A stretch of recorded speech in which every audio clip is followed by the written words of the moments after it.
Wait. Alright, anytime now is good. Anytime now is good. Hello! And welcome back to the Can't Know If You Find It Up. If anyone just want to go, just come up and tell me. The rule is only one joke and then you can get up and tell it. So, I'm going to introduce my next act.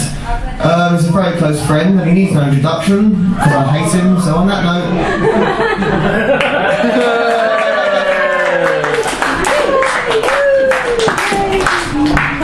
You're a dick.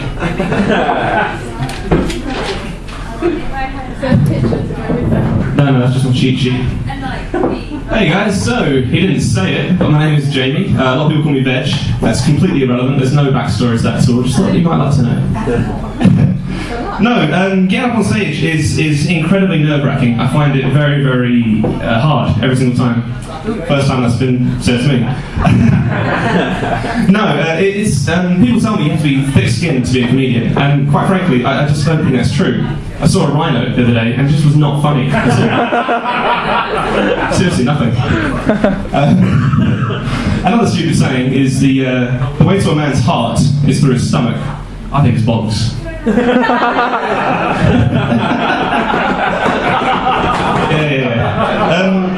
People, I told that joke to a couple of people the other day, and they asked me if I'd stolen it, like had I taken that from someone else. He said it sounds like Jimmy Carr's jokes. And, you know, Jimmy Carr, the very famous, big face, that guy. And it's not one of his jokes. I've got massive respect for him. He's a very, very funny guy. One of my favourite things that he does is his short jokes. He said he tries to make it short so he can. 4-word joke, venison's dear, isn't it?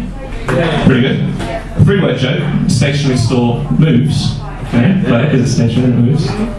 And a 2-word joke, dwarf shortage. Again, very funny stuff. But I think I can do better. I found, I didn't find, I made up. I wrote a 1-word joke. It's, you bear with me because it's quite deep, okay? Don't laugh there, you prick. No, it's deep, okay? So just bear with me, pay attention. Okay, here's my 1-word joke. What do you call a no-eyed dinosaur Dinosaurus? So just pull the spaces out, and it comes, it's a big man's joke. It's not. No, I was going to go with my other one, women, but that's just not funny at all. That's just, boo, that's the first boo I've ever got. You took my boo virginity. So I'm single, in case anyone's wondering. I used to have a girlfriend, a very, very, very fat girlfriend. She was huge. I've actually got some older jokes for you. You probably know the punchlines to, so if you know them, join in at the end. Right. My girlfriend was so fat, she used to have to put a belt on with a boomerang. That's the nose over there. Thank you. No, that's good. Thank you for joining in. No, that's good. Okay, this one is it's in the title, or the setup is very similar to the punchline, so make sure you join in. In this one, my girlfriend was so fat, when she sat around the house, she sat... Around the house! No, she died of type 2 diabetes. She lost her foot, it was terrible. But the good news is I'm single. Yeah, so it's funny, when you're single you tend to regress a little bit, like you go back to how you were before you were the over-the-top, happy, awesome guy who always went down on her. It wasn't even there, I just added that in, that's weird. No, you know, like recently I've been playing a lot more Xbox, I've been hanging out with my friends, I've been masturbating furiously, using my tears as lubricant, you know, the usual stuff. Someone, like me, that's lovely. I think you're a Stan. Dan's my brother sitting in the front row there. Oh, and he good. is fully bent as well. That's right. Yeah, so like I said, we're playing a lot more Xbox, and I've been using the headsets. I can talk to my teammates, you know, you go left, I go right, that sort of shit. It's supposed to be for communication. But I found out some really interesting stuff. Apparently, my mother is a whore. And it's the weirdest thing. Like, apparently this guy, last night, he was XZ Sniper 32 Halo Lover or some shit like that. And he claims to be fucking my mum while we were playing the game. And I wasn't even mad. I was like, dude, not only are you doing my mum, but you've got a plus 10 kill death. That's fantastic. Well done. Yeah, so those that don't, you know, you haven't really picked up on this. I'm not much of a ladies' man. I get kind of nervous around women. People tell me that women equate dancing with sex. Like, if you're a good dancer, you know, you're down the dance floor, you're going to be fantastic in the bedroom, you're going to be really good. That might explain why I'm terrible at dancing. No, it's an odd thing. This one time, and only time, a woman bought me a drink, or offered to buy me a drink at a bar, and I was taken aback. At first I was like, well, you know, in my mind I was like, no, I'm not going to accept it, because, you know, what if I get roofied or something? And then I thought, well, shit, what if I get roofied? That'd be awesome. So I took the drink, we did the shot together, it was fantastic, and, you know, sadly nothing happened, she just wanted to talk or some boring bullshit like that. Luckily my roofie worked, so I had a good night. It was good. Yeah, her eyes said no, but her mouth said, I'm full of cock. Yeah, so I'm not actually a stand-up comic, for those that can't tell from my fantastic demeanour. I'm actually a photographer. That's my main job. I take photos of generally people when they graduate, and they stand there like this, and I take the photo with a scroll. And I was at a graduation in London last week sometime, and this woman in a burqa came up, like a full-on Muslim, you know, the eyes, only bit of shame, big long black dress. And it was a little awkward for me because I had to take a picture of her. So I got her there, took her on a backdrop, you know, didn't take her on a backdrop, that sounds horrible. No, we didn't, you know. Muslim jokes. No, seriously, I set it all up, you know, with a scroll, took some photos, and I got to the point, I got her all nicely dressed, and I lifted up the camera, and without even thinking, I went, smile. And I was like, that's awkward. And the best part was, she goes, I am. That sounds like the end of the first part of the joke. Anyway, no.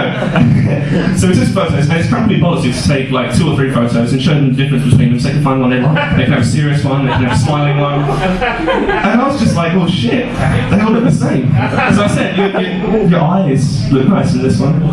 And she goes, yeah, but I'm not smiling properly, am I? I was like, I'm not even punked. Yeah, so it sounds really like I'm being a real dick to various religious beliefs, but I'm not. I'm quite a nice person. Apparently, aside, fuck you, except for Des. No, a nice person, and except when I'm in the shower, apparently I'm a bit of a shower Nazi. And I just discovered this the other week. It was a big revelation. I was in the shower washing myself, you know as you do, you wash your body, wash your penis. It's that big, seriously. So yeah, I'm washing away, and it gets to the point where I'm going to wash my armpits. And I just carry on washing, and I had this revelation. I was a shower Nazi. So I'm washing away, and it gets to this point, I'm like... Apparently, when I'm in the shower, don't fuck with me. I'm a bit of a bad dude. Yeah. So, I think we've covered 2 or 3 major horrible things to talk about. Let's go to a nice safe subject, alright? Nice and easy. Let's talk about cars. I personally don't give a shit about cars. My car is literally a way for me to get from A to B. That's all it is.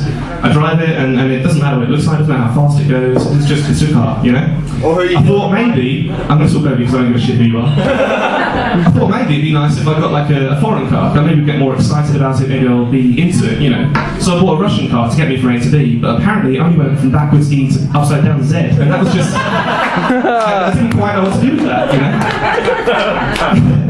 Speaking of cars, when I was a kid, I used to really like standing on fairly tall things and peeing off them and just watching on cinema again, I still do now. No, I used to like peeing off stuff, you know? I peed off the Grand Canyon, it's great. No, but I used to really like peeing off stuff, and there's one time I did it. It was over a bridge onto a road, and all the cars drove past. It was fantastic, it was splashing and all that kind of stuff. My mum was livid, but I still maintained it was her fault having a convertible. It really is. And speaking of mothers, I'm going to finish my set tonight with a story. Sadly, it's incredibly true. I really, really wish it wasn't from the bottom of my heart, but it's true. It takes place when I was about 15 or so. You know, you're down in the park, you're too old to stay at home, but you're too young to go to the clubs. And then you go out to the park, you get a bit pissed with your mates, you got the white lightning or whatever. I'm somewhat upper class, so I had a Budweiser, a box of Budweisers, bottles. Oh yes, I pronounce the tea in bottles. Shit, that sounds so posh. Anyway, so we're drinking our beers, it's all good times, you know, I'm with my 2 friends, we're all being lads as much as we can be. The chavs down the road, they're just showing us up completely, but we think we're being pretty cool. And in my drunken haze, I see these women coming towards us, 3 of them, it's great. And there's 3 of us, so I was just like, yeah, you know, it's my chance to be a man, to show off to my mates, you know, be a lad. I was like, yeah, boys. I love the one on the left. Yeah, Bentley laughs all around, hilarious stuff.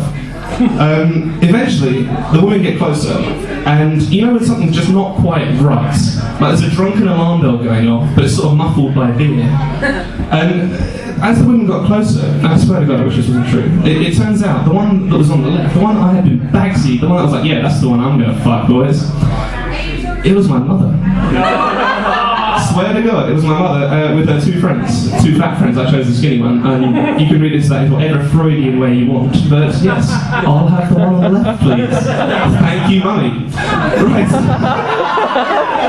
Really? That's what you're gonna laugh out of the entire you dirty fucks.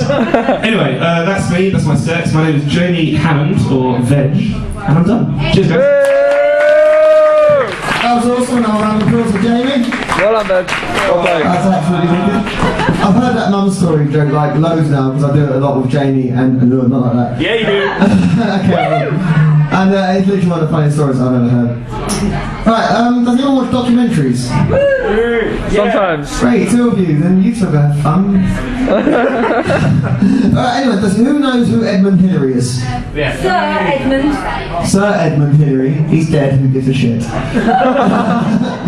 Right, who was Edmund Hillary? He was the first person to climb the South or North Pole. Climb Mount Everest. Yes. No. So you don't know who Edmund Hillary is? Oh, how wonderful. Anyway, I watched a documentary on Edmund Hillary, he's the first man to climb Mount Everest, and I was like kind of enjoying it, watching it, and then they said, yeah, the man's a genius. Now that's where I had a problem. No, he's not a genius. Okay, Einstein was a genius. You know, the man who invented cheese and onion crisps is a genius. Right, Edmund Hillary was just a suicidal idiot with a lot of energy, right, and selfish. Okay, right. He climbed Mount Everest, like, yes, the first to reach the top. Why didn't he build stairs on the way? Right? So many people have done it now. Why can't they just contribute to us, make stairs and also have a slide down the other side? How good would that be? And have a camera halfway like I rode Everest, you know? I mean, you'd be sliding for like a day or two. But it'd be awesome. And also, they claim that, right, if he was a genius, he wouldn't have just been declared as the first man to climb Mount Everest.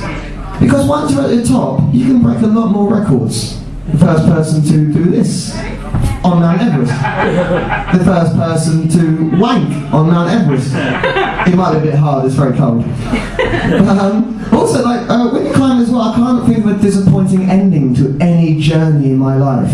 Right? So basically, imagine it, Edmund Hillary, he's been fucking climbing for ages, you know, got to give it to the man, and the bloke he climbed with, he doesn't get any credit at all.